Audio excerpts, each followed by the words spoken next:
আলহামদুলিল্লাহ রাব্বিল আলামিন ওয়াসসালাতু ওয়াসসালামু আলা সাইয়্যিদিল আম্বিয়া ওয়াল মুরসালিন আম্মা বাদ। সুপ্রিয় দর্শক শ্রোতা, ভাই বোন, আমাদের কাছে প্রশ্ন এসেছে বুধবারে সবক শুরু, বিশেষ করে দারসে নিজামি, মাদারিসে কওমিয়া, দেওবন্দিয়া, হানাফিয়া বা মাযহাব অনুসরণ যারা করেন তারা তাদের বাৎসরিক কিতাব পড়াবার জন্য সবক শুরু করেন বুধবারে। এই বুধবারে শুরু করাটা শরীয়তের দৃষ্টিভঙ্গিতে কোন পর্যায়ে পড়ে? উত্তম, সুন্নত, মুস্তাহাব, নাকি হারাম, নাকি শিরক? শিরক বলে দাবি করা হয়েছে islamqa.com একটি ওয়েবসাইটে, যা মূলত পরিচালনা করেন লামাযহাবী বা আহলে হাদিস নামে পরিচিত যারা, এমন লোকেরাই। তাদের কাছে প্রশ্ন করা হয়েছে মা বুদিআ বিশাইইন ইয়াউমাল আরবিআই ইল্লা তাম্মা, এই হাদিসটা সম্পর্কে, যে হাদিসটি সম্পর্কে আপনি কি বলবেন? যে হাদিসে বলা হয়েছে যে কাজ বুধবারে শুরু হয় তা পূর্ণ হয়, পূর্ণতা লাভ করে। সেই হাদিসে কোন কিতাবে আছে? থাকলে হাদিসের মানটা কি এবং এই হাদিসের বিধান কি হবে? তখন তাকে উত্তর দেওয়া হয়েছে, সেখানে বলা হয়েছে লা আসলা লাহু কালাহু সাখাওয়ি। আল্লামা সাখাওয়ি রাহিমাহুল্লাহর বরাত দিয়ে বলা হয়েছে, তিনি নাকি বলেছেন তার কোনো আসল নেই। তিনি আল মাকাসিদুল হাসানা নামে কিতাবে বলেছেন এই হাদিসের কোনো ভিত্তি নেই। একথা বলেই শেষ নয়, সেখানে প্রশ্নকারীকে বলা হয়েছে মান আরাদা আই ইউতিম্মা ফি'লাহু ওয়া আমালাহু ফালিয়াখুযিল আসবাব ওয়ালিয়াত্তাকিল্লাহ তাআলা। কেউ যদি তার কাজকে, তার আমলকে পূর্ণ করতে চায়, সে যেন যত সরঞ্জাম প্রয়োজন হয়, যত উপাদান প্রয়োজন হয়, বাহ্যিক আসবাবের প্রয়োজন হয়, সেগুলি গ্রহণ করার সাথে সাথে আল্লাহর উপর ভরসা করে কাজ শুরু করে দেন, পূর্ণতা করে দেবেন আল্লাহ। এর বাহিরে গিয়ে যদি ওয়া আম্মাত তাফাউল ওয়াত তাশাউমু বিহাদাল হাদিস ফামিনাশ শিরক, এই হাদিসের ভিত্তিতে, এই হাদিসকে ভিত্তি করে কোনো শুভ বিষয় নেওয়া বা অশুভ ধারণ করা, যে এই হাদিসের মাধ্যমে আমরা বুঝতে পাইলাম বুধবারে সবক শুরু করলে পূর্ণতা লাভ করবে, সেই বিশ্বাস নিয়ে কেউ যদি বুধবারে সবক শুরু করতে চায় বা কোনো কাজ শুরু করতে চায়, তাহলে সেটা হবে শিরকের অন্তর্ভুক্ত। বড় কঠিন কথা, বুধবারে কাজ শুরু করলে শিরক হয়ে যাবে এরকম দাবি করা হয়েছে। সাথে সাথে সেই ওয়েবসাইটে বলা হয়েছে যে মা বুদিআ বিশাইইন ইয়াউমাল আরবিআই ইল্লা তাম্মা, যে হাদিসটা, এই হাদিসটা একে তো তার কোনো আসল বা ভিত্তি নেই। এর উপর ওয়াইউআরিজুহু মা রুইয়া আন জাবিরিন, এই হাদিসের মোকাবেলায় বিরুদ্ধে হযরত জাবির রাদিয়াল্লাহু তাআলা থেকে বর্ণিত হাদিস পাওয়া যায় তাবরানী শরীফে এবং বাইহাকি শরীফে। সেই হাদিসটা হচ্ছে ইয়াউমুল আরবিআই ইয়াউমুন নাহিসুন মুস্তামিরুন, বুধবার হচ্ছে পুরাটাই অশুভ দিন। এরপর আরও বলা হয়েছে হযরত জাবির থেকে বর্ণিত হাদিসের অনুকূলে হযরত আব্দুল্লাহ ইবনে আব্বাস রাদিয়াল্লাহু তাআলা আনহুর বক্তব্য পাওয়া যায়। তিনি বলেছেন লা আখযা ফিহি ওয়ালা আতাআ, এই দিনে দেওয়ারও কিছু নেই, নেওয়ারও কিছু নেই। এই সংক্রান্ত যত কথা পাওয়া যায় এগুলি ভিত্তিহীন।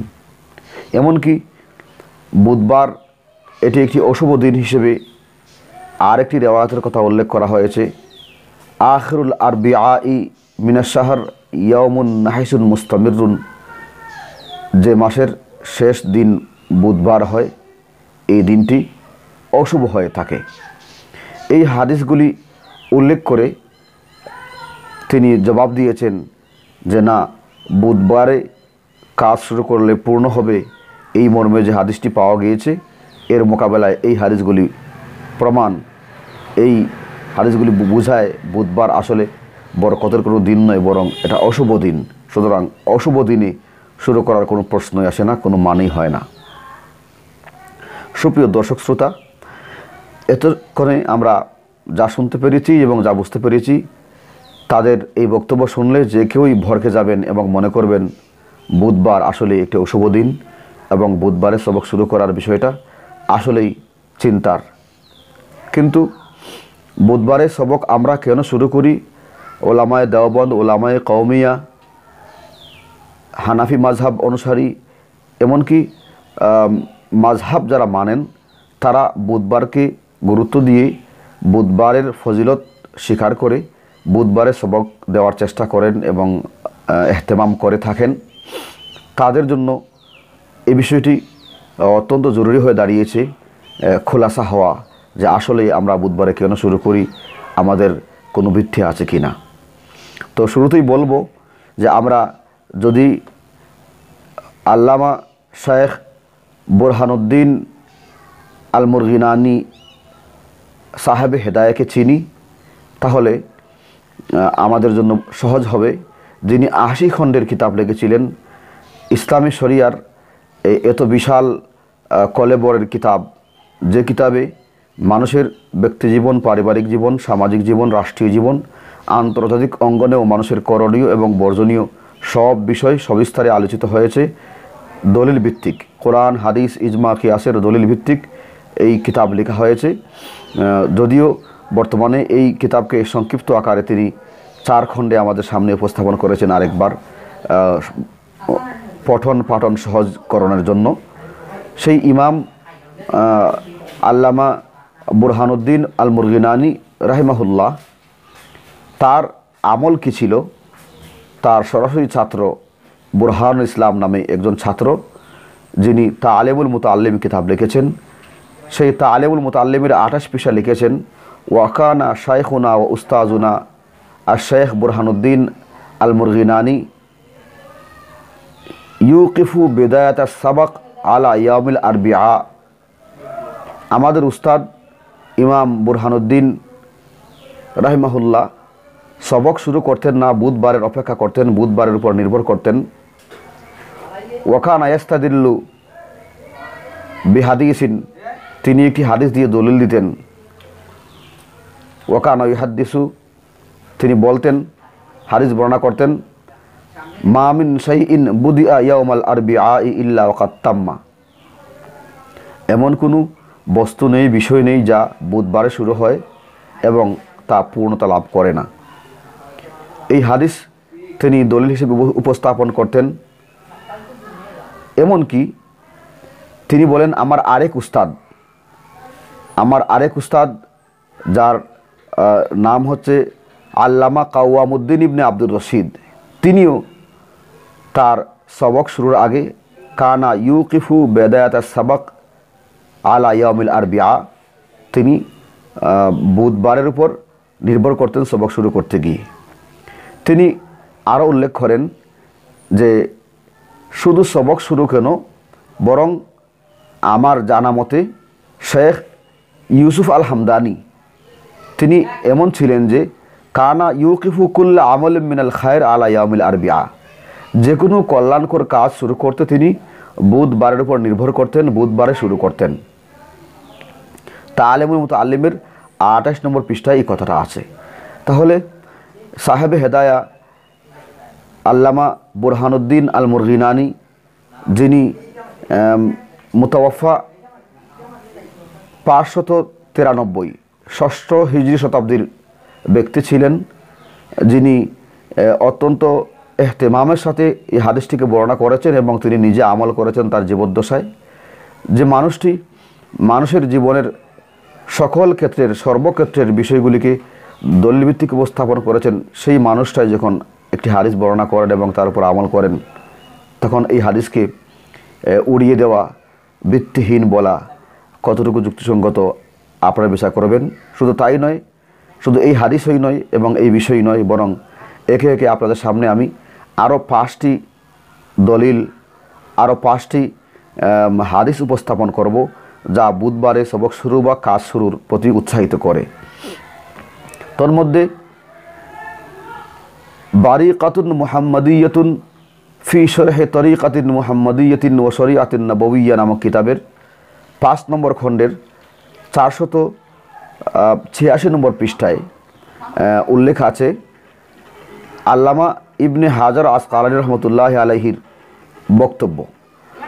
তিনি বলেন, ইস্তাকাতিল আরবিআউ ইলাল্লাহি তাআলা, বুধবার আল্লাহর কাছে আবেদন করেছিল, অভিযোগ করেছিল, তাশা ওমান নাস বিহা, যে বুধবারকে মানুষ অশুভ বলে থাকে, বুধবার নিয়ে মানুষের এই কটু কথা আল্লাহর কাছে উপস্থাপন করেছিল। ফামানা হাহা আন্নাহু মা ইউবতাদাউ বিশাইইন ফিহা ইল্লা তাম্মা, তখন আল্লাহর পক্ষ থেকে তার অভিযোগ শুনে এই বুধবারকে পুরস্কৃত করা হয়েছে যে বুধবারে যদি কোনো কাজ শুরু করা হয় তাহলে সেটা পূর্ণ হবে। তাহলে এই বর্ণনায় আমরা পেয়ে গেলাম যে বুধবার এটা শুরু করার জন্য স্বয়ং বুধবার আল্লাহর কাছ থেকে আবেদন করে এই বিষয়টিকে মঞ্জুর করে দিয়েছে। আল্লামা ইবনে হাজার আসকালী রহমতুল্লাহ আলাইহির এই বক্তব্য, ইবনে হাজার রহমতুল্লাহ আলাইহিকে যারা চিনেন, যারা জানেন, পবিত্র বুখারী শরীফের আরবি ব্যাখ্যা গ্রন্থ ফতহুল বারি যিনি লিখেছেন, এরপর উলুমে হাদিসের বিষয়ে নুখবাতুল ফিকর ও শরহ নুখবাতুল ফিকর কিতাব যিনি লিখেছেন, তিনি শাফি মাযহাবের অনুসারী ছিলেন।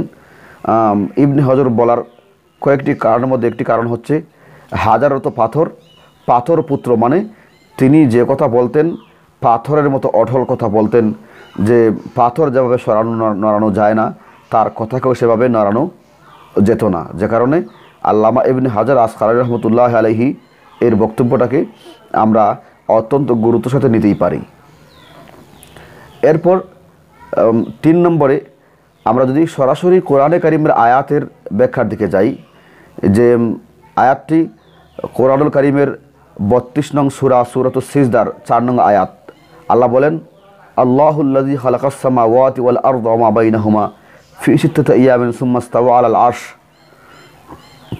আল্লাহ ওই সত্তা যিনি আসমান জমিন এবং এর মধ্যকার সকল বস্তু 6 দিনে সৃষ্টি করেছেন এবং 7ম দিনে তিনি আরশে আসীন হয়েছেন।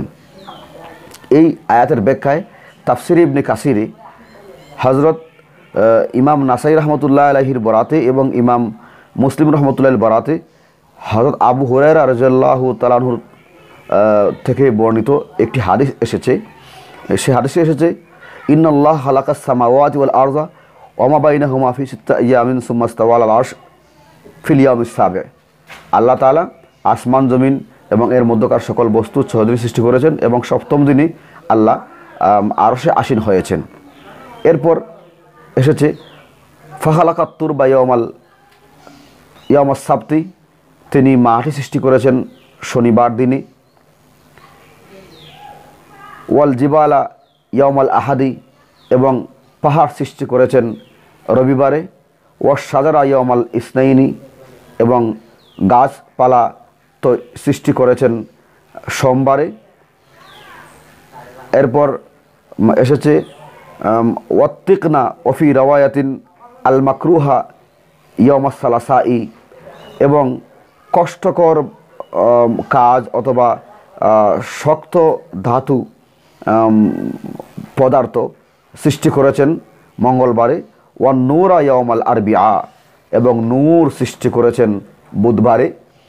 এই যে নূর আসলে বুধবারে সৃষ্টি হওয়ার বিষয়টা আশায়, এখানে আমরা জানি আল ইলমু নূরুম মিন ইলাহি ওয়া নূরুল্লাহি লা ইউতা লিআসি, নূর হচ্ছে ইলিম হচ্ছে নূর, আলো।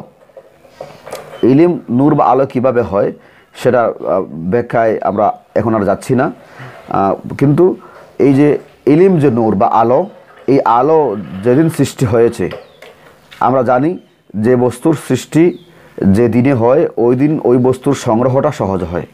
অগ্রহায়ণ মাসে ধান সংগ্রহ, বৈশাখ মাসে ধান সংগ্রহ এবং জ্যৈষ্ঠ মাসে আম কাঁঠাল সংগ্রহ সহজ। এ কারণেই তো আমরা পবিত্র মাহে রমজান কোরআন নাজিলের মাস হিসেবে এই মাসে মাহে রমজানে আমরা কোরআনে কারিমের তেলাওয়াত বেশি করি, কোরআন শিখতে চাই, যা আমাদের জন্য সহজ হয়ে যায়। ঠিক সেই কারণে নূর সৃষ্টির দিনে বুধবারে নূর হচ্ছে নূরের কতগুলি ক্রাইটেরিয়ার মধ্যে থেকে একটি হচ্ছে ইলম। সেই ইলম আমরা শুরু করি বুধবারে, সেটা অত্যন্ত যুক্তিসঙ্গত, এটাকে অস্বীকার করার কোনো সুযোগ থাকে না।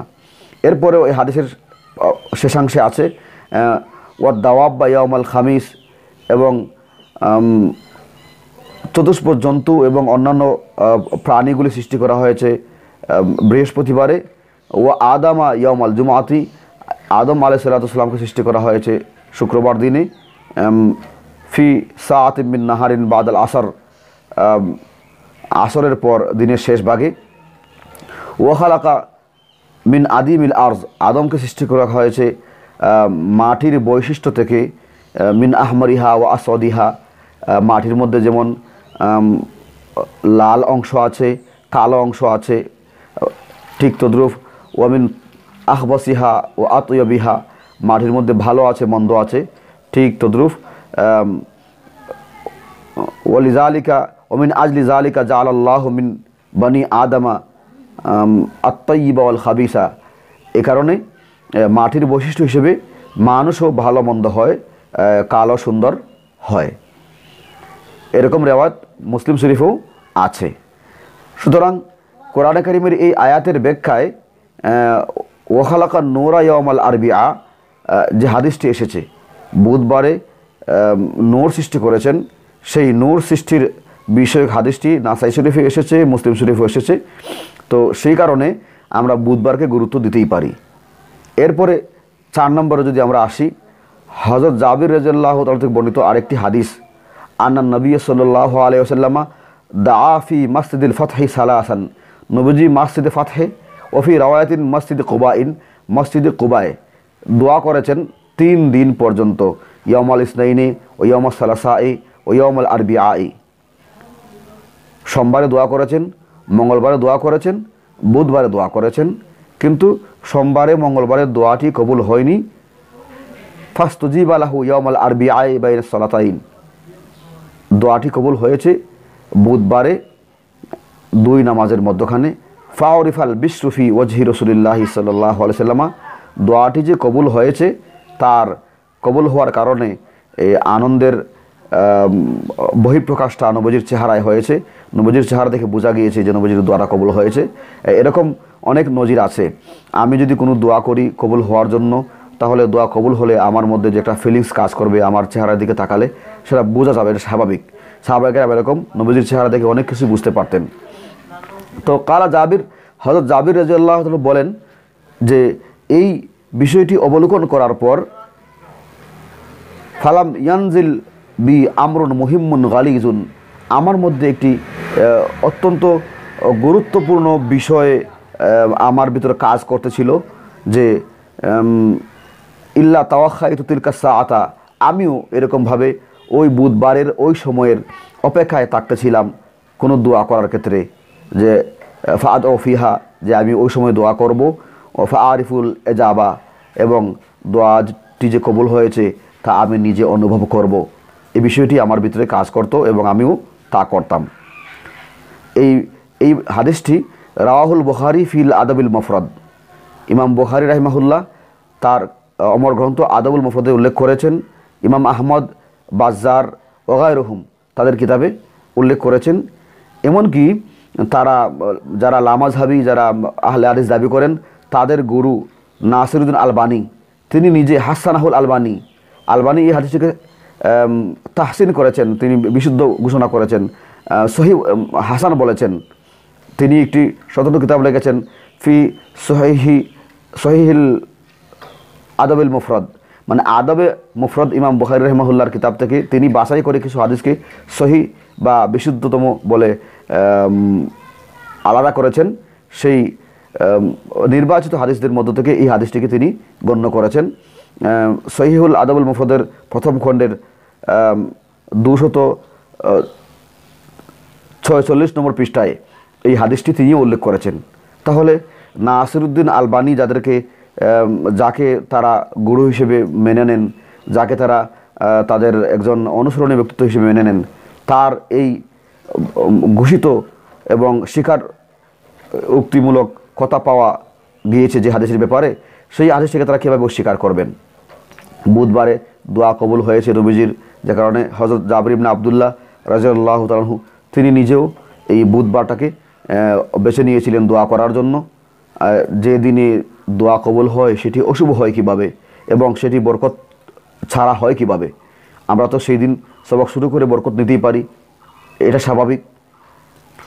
এরপরে যদি আমরা আসি 5 নম্বর আরেকটি হাদিস, হযরত আয়েশা সিদ্দিকা রাদিয়াল্লাহু তাআলা আনহা থেকে বর্ণিত, রাওয়াহু তাবরানী ফিল আওসাত, ইমাম তাবরানী রাহিমাহুল্লাহ তার আওসাতের প্রথম খণ্ডের 245 নম্বর পৃষ্ঠায় 805 নম্বর হাদিস হিসেবে উল্লেখ করেছেন, আন্না নবী সাল্লাল্লাহু আলাইহি ওয়াসাল্লাম قال লাউ ইয়ালামুন নাসু মা ফি শুহুদিল আতামাতি লাইলাতুল আরবিআই লা আতাউহা ওয়ালাউ হাবওয়ান।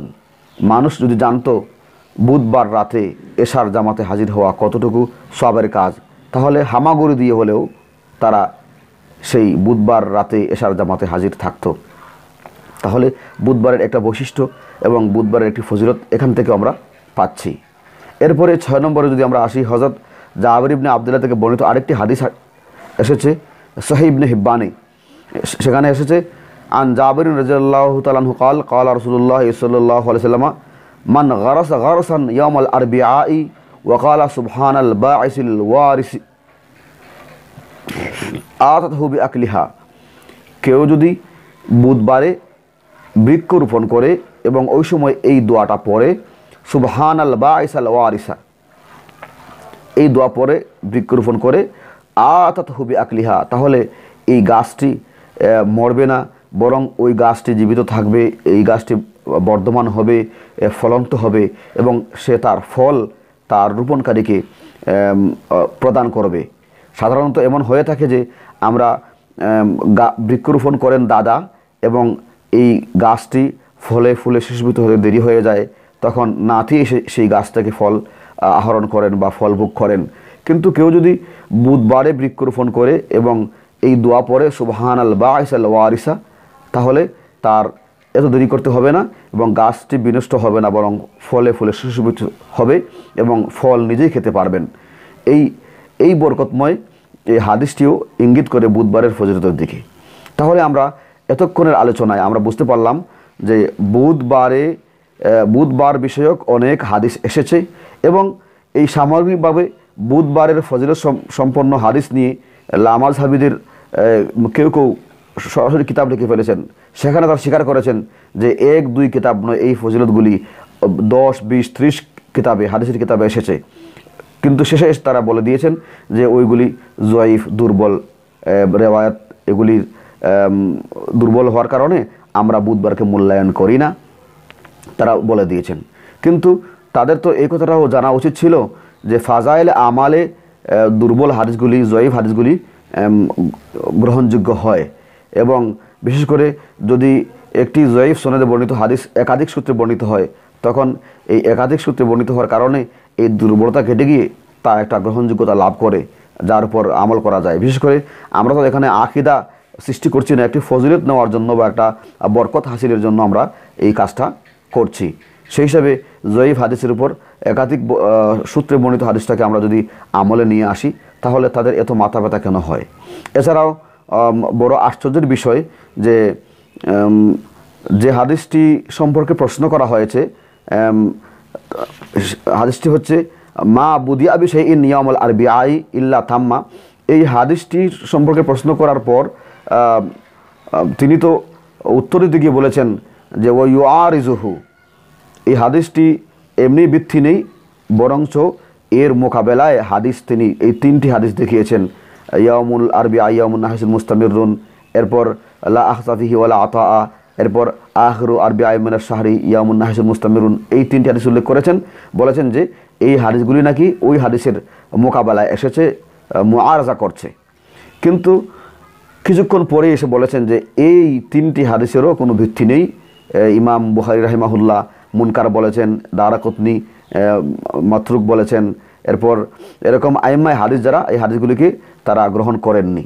তাহলে এখানে আমরা প্রশ্ন করি, যদি এই হাদিসগুলির ভিত্তি না থাকলেও যদি মুনকার হয়, এগুলো যদি মাতরুক হয়ে থাকে, তাহলে ইউআরিজহু শব্দটা আপনি কেমনে প্রয়োগ করলেন? যে হাদিসটি সম্পর্কে প্রশ্ন করা হয়েছে ওই হাদিসটি এর মোকাবেলা করে এই হাদিস, যেগুলির সনদে দুর্বলতা আছে, তাহলে এগুলি একটি আরেকটির মোকাবেলা করবে কিভাবে?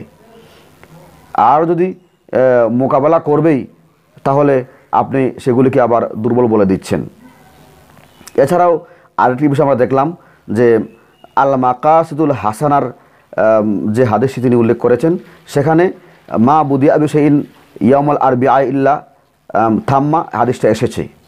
কিন্তু আমরা যে হাদিসটিকে ফজিলতপূর্ণ মনে করি, সাহাবে হেদায়া যেটি বর্ণনা করেছেন, সেটি শব্দ হচ্ছে মা মিন শাইইন বুদিয়া ইয়াউমাল আরবিআ ইল্লা ওয়াকাত থাম্মা। এখানে শব্দের মধ্যে কিছু পার্থক্য আছে। এখানে মা মিন শাইইন, মিন শব্দের অতিরিক্ত আছে এবং কাদ শব্দ অতিরিক্ত আছে। আর আমরা জানি হাদিস শাস্ত্রে শব্দের পার্থক্যের কারণে, পরিবর্তনের কারণে হাদিসটিকে ভিন্নভাবে গণ্য করা হয়। যেমন পবিত্র বুখারী শরীফে আমরা জানি যে যদি সংখ্যার আধিক্যর সংখ্যাটা আমরা গ্রহণ করি, তাহলে 7275 হাদিস বুখারী শরীফে এসেছে তাকরার সহকারে, আর তাকরার ছেড়ে দিলে প্রায় 4000 হাদিস হয়ে যায়। তাহলে এই যে তাকরার হলে 7000-এর উপরে আর তাকরার ছাড়া 4000 হয় কেন? যে একটি হাদিসই শব্দের ভিন্নতায় অন্য জায়গায় এসেছে, সেটাকে ভিন্ন হাদিস হিসেবে গণ্য করা হয়েছে। তাহলে আল্লামা সাহাবীর বর্ণিত হাদিস তিনি যা আল মাকাসিদুল হাসানায় বর্ণনা করেছেন, সেই হাদিস তো ভিন্ন হাদিস। ওই হাদিস দিয়ে তো সাহাবে হেদায়া দলিল দিচ্ছেন না, তিনি তো আরেকটা হাদিস দিয়ে দলিল দিচ্ছেন। তাহলে যে হাদিসের ভিত্তিতে আমরা বুধবারে সবক শুরু করছি, ওই হাদিসটা তো আল মাকাসিদুল হাসানায় নেই। তাহলে আপনারা কিভাবে বুধবারকে এভাবে অ্যাটাক করবেন, বুধবারকে অশুভ দিন বলে ঘোষণা করবেন? এছাড়াও আরও বিষয় এখানে আমরা যদি বলি যে বুধবারের অশুভ হওয়ার ব্যাপারটা আপনারা দুর্বল হাদিসগুলো উল্লেখ করে দিয়ে বুধবারকে আপনারা অশুভ সাব্যস্ত করার চেষ্টা করেছেন। কিন্তু অশুভ বলতে কিছু ইসলামে নেই। লা আদওয়াওয়ালা তিয়ারাতাওয়ালা হাম্মাওয়ালা সাফরাফিল ইসলাম। ইসলামে সংক্রমণ নেই, অশুভ লক্ষণ বলতে কিছু নেই। এরপরে যে উল্লু বা পেঁচা দেখলে অশুভ চিন্তা করা বা সফর মাসে রোগবালাই হওয়ার বিশ্বাস করা, এগুলি ইসলামে নেই। এক কথায় অশুভ বলতে ইসলামে কিছু নেই, এই কথাটা যেহেতু আছে, সেই হাদিসটা তো আপনারা উল্লেখ করলেন না।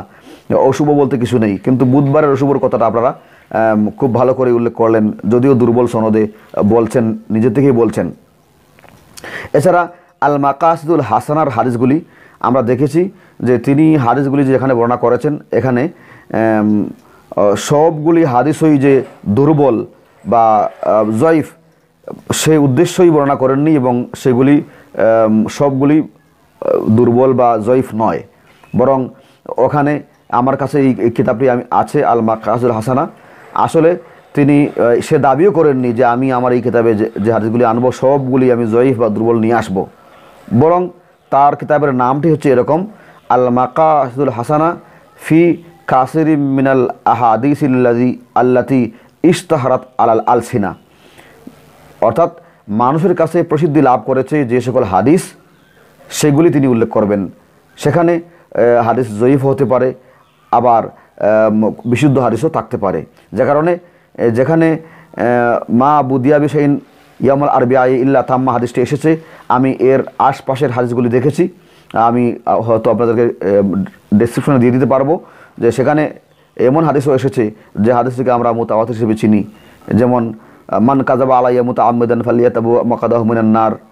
এরপর কাফাবিল মারই কাযিবান আইয়ুহাদ্দিসু বিকুল্লি মা সামিয়া। এরকম হাদিস আরও কয়েকটি হাদিস এরকম আছে যেগুলিকে আমরা জয়ীফ হিসেবে জানি না, বরং আমরা এগুলিকে সহিহ হিসেবে জানি, মুতাওয়াতির হিসেবে জানি। এই হাদিসগুলি এসেছে। কিন্তু আল মাকাসিদুল হাসানায় উল্লেখ করার কারণ হচ্ছে তিনি নিজেই বলেছেন যে আল্লাতী ইশতাহারাত আলাল আলসিনা, যেগুলি মানুষের কাছে প্রসিদ্ধি লাভ করেছে, এই প্রসিদ্ধির কারণে তিনি হাদিসগুলিকে এনেছেন দুর্বলতার কারণে নয়। কিন্তু আপনারা এই কথাটা চিন্তা করলেন না যে এখানে আসাটাই দুর্বলতা নয়, কিন্তু আপনারা কেন এই দুর্বলতার দিকটাকে প্রাধান্য দিলেন? কেন একথা ভাবলেন না যে এখানের আসা হাদিসটা সহি হতে পারে? কারণ আপনারা জানেন যে দেওবন্দিরা, মাযহাবিরা, হানাফিরা, কওমিয়ারা তারা বুধবারকে গুরুত্ব দিয়ে থাকেন। সুতরাং এই বুধবারের গুরুত্ব কমে দিতে হবে, বুধবারকে অশুভ সাব্যস্ত করতে হবে এবং তাদের মোকাবেলা করতে হবে, বিরোধিতার খাতিরে বিরোধিতা করতে হবে। এটাই হচ্ছে আপনাদের মূল টার্গেট, নতুবা আপনারা এটা করতে পারতেন না। আর আল্লাহ মালুম, যদি এরকম উদ্দেশ্য নিয়ে আপনারা কাজ করে থাকেন, ওলামায়ে কেরামের গ্রহণযোগ্যতা, বিশ্বস্ততা নষ্ট করার জন্য কাজ করে থাকেন, তাহলে নিঃসন্দেহে আপনারা কোনো বিধর্মীদের এজেন্ট হয়ে কাজ করছেন। তো আমরা বলবো যে বিরোধিতা করবেন ঠিক, কিন্তু দলিলভিত্তিক করেন, এমনভাবে করবেন না যাতে আপনাদের নিজেদের মধ্যেই স্ববিরোধিতা বা আপনাদের মধ্যেই নিজের বক্তব্যের বিরুদ্ধে বক্তব্য এসে যায়, এমন যাতে না হয়। আমরা ইতিমধ্যে প্রমাণ করতে পেরেছি এবং বোঝাতে সক্ষম হয়েছি যে হাদিস সম্পর্কে আপনি বলেছেন লা আসলা লাহু, আমরা দেখেছি যে আপনারা দাবি করেছেন আল্লামা ইমাম সাখাবী বলেছেন তার কোনো ভিত্তি নাই, কিন্তু তিনি নিজের কিতাবে সূচিপত্রে বলেছেন যে হাদিসগুলিকে জয়ীফ মনে করা হয় মূলত লাম আকিফ আলাইহি আলা আসলিহি, আমি নিজে ওই হাদিসের সনদ সম্পর্কে অবগত হতে পারিনি। তিনি তার নিজের অপারগতা প্রকাশ করেছেন, কারণ তিনি তার মৃত্যু সন হচ্ছে 902 হিজরি, অর্থাৎ তিনি হিজরি 10ম শতাব্দীর লোক ছিলেন। আর পরের যুগ হওয়ার কারণে তিনি সকল সনদে পৌঁছা তার জন্য সম্ভব ছিল না। যেমনি করে ইমামে আজম আবু হানিফা রাহিমাহুল্লাহ তিনি তাবেঈ ছিলেন। ইমাম বুখারী রাহিমাহুল্লাহ তিনি হাদিস বর্ণনা করতে গিয়ে কোনো সনদে ইমাম আবু হানিফাকে পাননি। এই না পাওয়া এটা তার সীমাবদ্ধতা। সুতরাং ইমামে আজম আবু হানিফা রাহিমাহুল্লাহকে তিনি পাননি, এর অর্থ এটা নয় যে ইমামে আজম আবু হানিফার কোনো হাদিসই নেই, বিষয়টা এরকম নয়। তার পক্ষ থেকে কোনো হাদিস বর্ণিত হয়নি, বিষয়টা এরকম নয়। ঠিক তেমনিভাবে হিজরি 10ম শতাব্দীতে এসে আল্লামা ইমাম সাখাবী যদি বলেন লাম আকিফ আলা আসলিহি, আমি এই হাদিসের আসলে বা মূলে পুষতে পারিনি, তাহলে এটা তার সীমাবদ্ধতা হবে। হিজরি 6ষ্ঠ শতাব্দীর মানুষ হজরত ইমাম বুরহানুদ্দিন সাহাবে হেদায়া, যিনি 593 হিজরিতে ইন্তেকাল করেছেন, তার বর্ণিত যে হাদিসটি মা মিন শাইইন বুদি আইয়ামুল আরবিআই ইল্লা ওয়াকাত তাম্মা, এই হাদিসটা তিনি সঠিক বর্ণনা করেছেন। এমনও হতে পারে যে সাহেবে মাকাসিদুল হাসানা আল্লামা সাখাবী তিনি ওই হাদিসটিতে পৌঁছতে পারেননি। তো যাই হোক, আমরা বলতে চাই যে বুধবার সংক্রান্ত হাদিসগুলির ব্যাপারে আপনাদের যতগুলি আপত্তি, আসলে মূলত আপত্তি আপনাদের মনে দেওবন্দি, কওমিয়া বা মাযহাবীদের বিরুদ্ধে আচরণ করার জন্য আপনারা সেটা করেছেন। আপনারা এই বিষয়টাকে এরকমভাবে করবেন না, এবং এত সব হাদিসগুলি থাকতে এবং এটা কোনো আকিদার বিষয় নয়, বরং আমরা ফজিলতের জন্য একটু বরকত নেওয়ার জন্য বুধবারে সবক শুরু করি। এটাকে আপনারা যেভাবে শিরক ঘোষণা করেছেন, এইভাবে যদি বিরুদ্ধাচরণ করতে শুরু করেন, তাহলে ইসলামের সুমহান বাণী প্রচারকদের মধ্যকার এই বিরাট পার্থক্য একটা অনক্ষের সৃষ্টি করবে এবং একটি অসুন্দর উপস্থাপনা বিশ্ববাসীর সামনে ভেসে উঠবে। এজন্য আমরা আহ্বান করব, আপনারা যারা দিনী দাওয়াতের কাজ করছেন ভাষণ বয়ানের মাধ্যমে, ওয়েবসাইটের মাধ্যমে, আপনারা এমন কোনো কাজ করবেন না যা ইসলামী শরিয়ার বিধিবিধানকে উপেক্ষা করে শুধু বিরোধিতার খাতিরেই বিরোধিতা হয়। আল্লাহ পাক রব্বুল আলামিন আমাদেরকে সত্য বুঝার, অনুধাবন করার তৌফিক নসিব করেন। আসসালামু আলাইকুম ওয়া রাহমাতুল্লাহি ওয়া বারাকাতুহু।